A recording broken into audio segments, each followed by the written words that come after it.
Hello everyone and welcome back. Today, we're going to talk about the book The Palestine Laboratory, How Israel Exports the Technology of Occupation Around the World, by Antony Loewenstein, about how Israel uses Palestinians to test the technology it sells around the globe. Let's start with a stark comparison. South Africa's apartheid regime lasted 46 years. Meanwhile, Israel's occupation of the Palestinian territories has been going on for over 70 years and counting. That's a fact that hits hard, especially when you consider the global silence that has often surrounded this issue. Loewenstein, a non-practicing Jew, grew up in a liberal Zionist household in Melbourne, Australia, where support for Israel was almost a given. His grandparents fled Nazi Germany and Austria in 1939, and for them, Israel was a safe haven. But as Loewenstein grew older, he began to question the narrative he had been taught regarding Zionism. Loewenstein first visited the Middle East in 2005, during which he still held onto the idea that a two-state solution was the best way forward for peace between Israel and Palestine. But when he started reporting on the situation in Gaza and the occupied West Bank and East Jerusalem, the more he saw what he called the daily grind of occupation and the systemic oppression of Palestinians. He witnessed firsthand the regular harassment and humiliation Palestinians faced at the hands of Israeli security services, and this experience served as a wake-up call. As Loewenstein puts it, his book isn't just about how Israel uses Palestine as a testing ground for surveillance and population control technologies, which it then exports around the world. For him, it's about the entire system of oppressive control that Israel has refined over decades. Loewenstein argues that Israel has been using technology to maintain its oppressive control over Palestinians for as long as Israel has existed. In the 1950s, less than a decade since Israel's declaration of independence, the country had already begun exporting its military technology, capitalizing on its unique position as a nation surrounded by perceived enemies. The Uzi gun, developed shortly after Israel's founding, became a bestseller in over 90 countries. But it wasn't just weapons. Israel was also developing surveillance and control technologies, tested and refined in the occupied territories. Israel's leading human rights group, B'Tselem, declared in 2021 that Israel operates an apartheid state devoted to, quote, Jewish supremacy from the Jordan River to the Mediterranean Sea.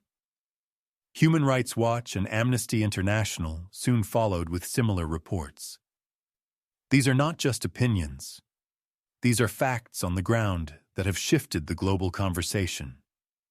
Central to the development of this apartheid regime is Israel's relationship with brutal dictatorships. The book highlights how Israel has formed alliances with authoritarian regimes throughout most of its history in the form of giving these dictatorships lucrative deals for Israeli weapons and expertise. In Guatemala, for instance, Israeli military advisors assisted in a coup and provided weapons and training to the regime of President Efrain Rios Montt, who was later convicted of genocide. The Israeli-made Galil rifles, used in the Guatemalan genocide, ended up in the hands of Colombian drug lords in the late 1980s. But Israel's influence extends beyond selling weapons. It's also about exporting a model of control and surveillance. Take, for example, the Israeli company Tadiran Israel Electronics Industries, which installed a computer listening center in Guatemala in the late 1970s. This center housed the names of at least 80% of the population and was used to monitor anti-government activity. This is a pattern that has repeated itself in different parts of the world. The end of the Cold War did not slow down Israel's collusion with violent autocracies. In fact, the 1990s saw Israel becoming more militarily autonomous from Washington. The Israeli government embraced a more privatized state, and the high-tech sector, with its close ties to the American defense industry, flourished. Israel's arms industry fully embraced the homeland security sector, bringing in billions of dollars in revenue for missiles, drones, and surveillance equipment. The September 11, 2001, terror attacks turbocharged Israel's defense sector. The Jewish state positioned itself as an expert in fighting terrorism, and its products were in high demand. Israeli technology was sold as the solution to unwanted populations at the US-Mexico border, and European governments employed Israeli drones to monitor refugees. The message was clear. We have been fighting a war on terror since our birth. We'll show you how it's done. But what does this mean for the Palestinians? The occupation of Palestine has become a laboratory for testing and refining these technologies. The Israeli military-designed app that allows commanders to order strikes on Palestinians like ordering a pizza is a chilling example of how the occupation has dehumanized the Palestinian people. This is politicide, a term coined by Israeli sociologist Baruch Kimmerling, which describes the process of dissolving the Palestinian people's existence as a legitimate social, political, and economic entity. The Great March of Return, a series of protests along the Gaza-Israel border starting in 2018, became a testing ground for new weapons and tactics. The Sea of Tears, a drone that drops tear gas canisters, and the Skunk Water drone, which emits a foul-smelling liquid, are just a few examples of the technologies tested on Palestinian protesters. These innovations are then marketed to other countries as solutions for controlling dissent. The privatization of the occupation is another trend highlighted in the book. Israeli companies like AnyVision, which uses AI and facial recognition to monitor Palestinians, are expanding their reach globally. The technology used in the occupied territories is being sold to countries like Russia, China, and the US, often with little regard for human rights. The book doesn't shy away from the moral contradictions within Israel itself.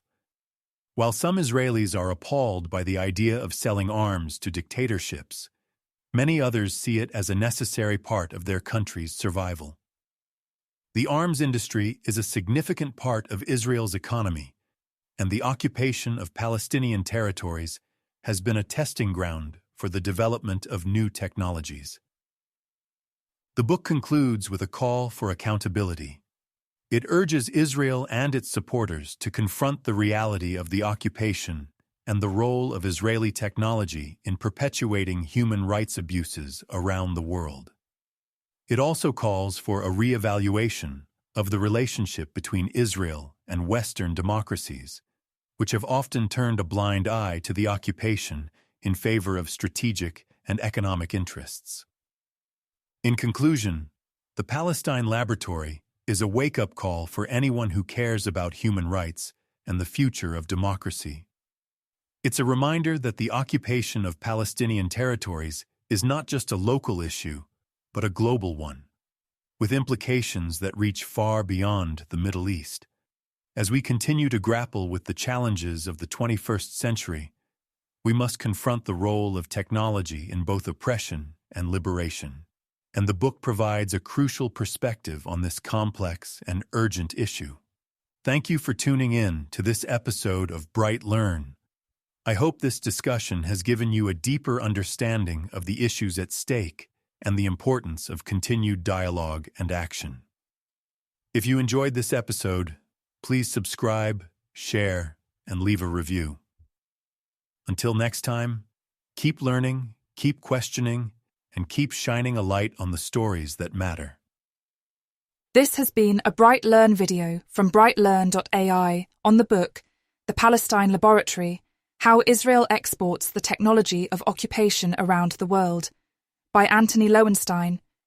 Visit BrightLearn.ai for more fascinating videos like this one, and naturalnews.com for full editorial coverage and breaking news on critical stories that keep you informed and aware of what's really going on.